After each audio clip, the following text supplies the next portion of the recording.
আমার স্বামী রোজ রাতে ফিটকিরি নিয়ে বাথরুমে ঢুকতো আর 2-3 ঘন্টা পর বের হয়ে আসতো।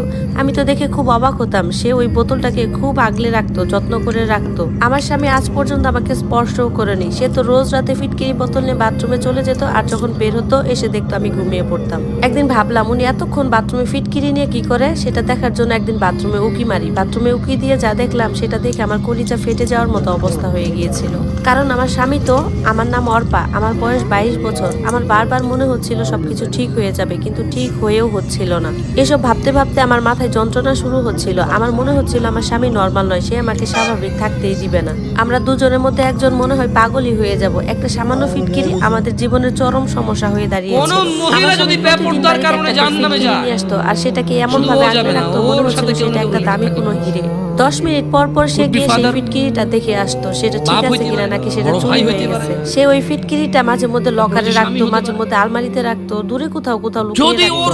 আমার বিয়ের দিন থেকে তার হাতে ওই ফিটকিরিটা দেখেছিলাম আমি। বিয়ের প্রথম রাতে সে আমার সাথে একটু কথা বলে ওই ফিটকিরিটা নিয়ে বাথরুমে চলে যায়। এরপর প্রায় 3 ঘন্টার মতো বাথরুমে কাটিয়ে দেয়। আমি তার জন্য অপেক্ষা করতে করতে সকালে যখন আমার ঘুম ভাঙে, যদি কোনো মহিলা এমন মহিলা যার বড় ভাই আছে, যার বাপ আছে, যার স্বামী আছে, কাটাইলো একটু পরে দেখি সে থাকা অবস্থায় তার এমন একটা অন্যায়ের কারণে তার জাহান্নাম হয়েছে। এদিকে আমার স্বামী প্রায় বাথরুমে সময় কাটাতো সেই ফিটকিরিটা নিয়ে। আর যখন এসে বাথরুম থেকে বের হতো তখন এসে বলতো তার সব ব্যাপারটা অশ্লীল চলাফেরা। ভাবতাম যে সে কোন সময় জাহান্নামে যাবে না। আমি তো মাঝে মধ্যে বাথরুমের মধ্যে পানি পড়ার আওয়াজ পেতাম, এই ব্যাপারে আমি কাউকে কিছু বলতে পারতাম না। আমার খুব লজ্জা লাগতো। এদিকে আমার বিয়ের প্রায় 3 মাস হয়ে গেছে, তারপর আমার স্বামী বাথরুমে ফিটকিরি নিয়ে থাকার অভ্যাসটা ছাড়তে পারি।